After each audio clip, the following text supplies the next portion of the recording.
এই যে শেখ হাসিনার বাংলায় বৈষম্যের ঠাঁই নেই কথাটাকে বাদ দেয়া, কিংবা ছাত্রলীগ যখন আমাদের সহযোদ্ধাদের আন্দোলনে আসতে দিচ্ছে না তখন হলে গিয়ে তাদেরকে ছাড়িয়ে নিয়ে আসা এবং কনফ্রন্টেশনে যাওয়া, কনফ্রন্টেশনটাকে এড়িয়ে না যাওয়া, এবং এই জায়গাগুলো থেকে অনেকে তখন আবার আমাদেরকেও বলার চেষ্টা করেছে যে আমরা সংখ্যা দুষ্কে দিচ্ছি হয়তো, কিংবা আমরা অন্য কোনো এজেন্ডা নিয়ে আছি। এই কথাগুলো আপনারাও দেখেছেন, নানাভাবে আপনারা জেনেছেন।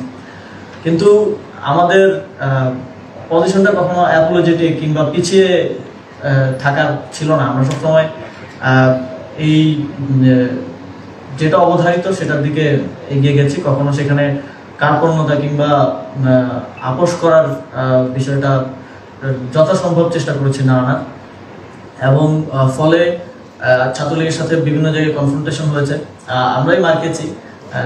কিন্তু এর ফলে যেটা হয়েছে যে বাংলাদেশের মানুষের মধ্যে আমাদের পাশে দাঁড়ানোর একটা, এবং তাদের যেই দীর্ঘ ফ্যাসিবাদী সময়ের কারণে যে পুঞ্জীভূত ক্ষোভ সেটা প্রকাশ করার একটা সুযোগ সৃষ্টি হয়েছে। এবং এই আন্দোলনে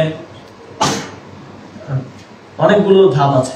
শুরুর দিকে কোটা সংস্কার আন্দোলন ক্যাম্পাস কেন্দ্রিক অনেকটা, তারপরে প্রাইভেট বিশ্ববিদ্যালয় যখন আমরা ক্যাম্পাসে আর পারছিলাম না, ক্যাম্পাস বন্ধ করে দেওয়া হলো, আমাদেরকে বের করে দেওয়া হলো, আমাদের উপর হামলা করা হলো। তখন প্রাইভেট বিশ্ববিদ্যালয়ের শিক্ষার্থীরা, মাদ্রাসার শিক্ষার্থীরা, স্কুল কলেজের শিক্ষার্থীরা নেমে আসলেন। যখন প্রথম দফায় পুরো আন্দোলনকে হেলিকপ্টার থেকে গুলি করে পর্যন্ত দমানো হলো, ইন্টারনেট বন্ধ করে দিয়ে দমানো হলো, তারপরে আমরা দেখলাম আমাদের প্রবাসী ভাইয়েরা কীভাবে এগিয়ে আসলাম। তারা জাতীয় আন্তর্জাতিকভাবে জনমত গঠনে কাজ করলেন। তারা বাংলাদেশে রেমিটেন্স পাঠানো বন্ধ করে দিলেন। তো আন্দোলনের অনেকগুলো ফ্রন্ট ছিল, এবং প্রত্যেকটা ফ্রন্টের এই যে কানেক্টিভিটি, প্রত্যেকটা ফ্রন্টের এগিয়ে আসা এই আন্দোলনটাকে জীবিত রেখেছে। এবং এক দফায় পুরোপুরি নিবৃত্ত করার পরও এই আন্দোলনটা আবার সামনে এসেছে। ইভেন আমি আর নাহিদ ভাই আমরা তো প্রায় 10 দিন দৃশ্যপটেই ছিলাম না, 20 তারিখ থেকে 31 তারিখ পর্যন্ত। সেই সময়টাতেও যারা বাইরে ছিলেন তারা আন্দোলনটা পরিচালনা করে গেছেন স্বতঃস্ফূর্তভাবে। অনেক জায়গায় মানুষ নেমে এসেছে যেখানে হয়তো কোনো সংগঠনও ছিল না। এই ঘটনা প্রবাহের মধ্য দিয়ে একটা পরিণতি এই জুলাই গণঅভ্যুত্থান পেয়েছে। তবে আমি মনে করি যে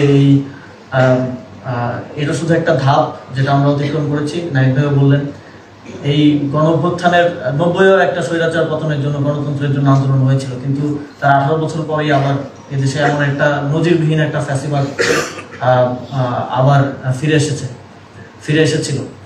ফলে আমরা যদি এই গণঅভ্যুত্থান পরবর্তী বাংলাদেশটাকে একটা দীর্ঘমেয়াদী একটা সুন্দর কাঠামোগত সংস্কারের মধ্য দিয়ে এই অভ্যুত্থানের ফসলটা মানুষের জন্য দীর্ঘমেয়াদে সংরক্ষিত করতে না পারি, তাহলে আবারও কোনো না কোনো ফরম্যাটে ফ্যাসিবাদ কিংবা স্বৈরাচার ফিরে আসার সুযোগটা থেকে যাবে।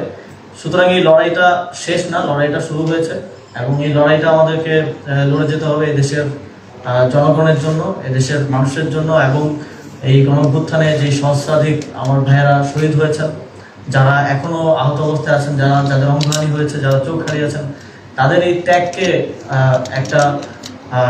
তাদের এই ত্যাগের মূল্যায়নটা, সঠিক মূল্যায়নটা তখনই হবে যখন এই ত্যাগের ফসলটা আসলে এদেশের মানুষ, আপামর জনগণ পাবে।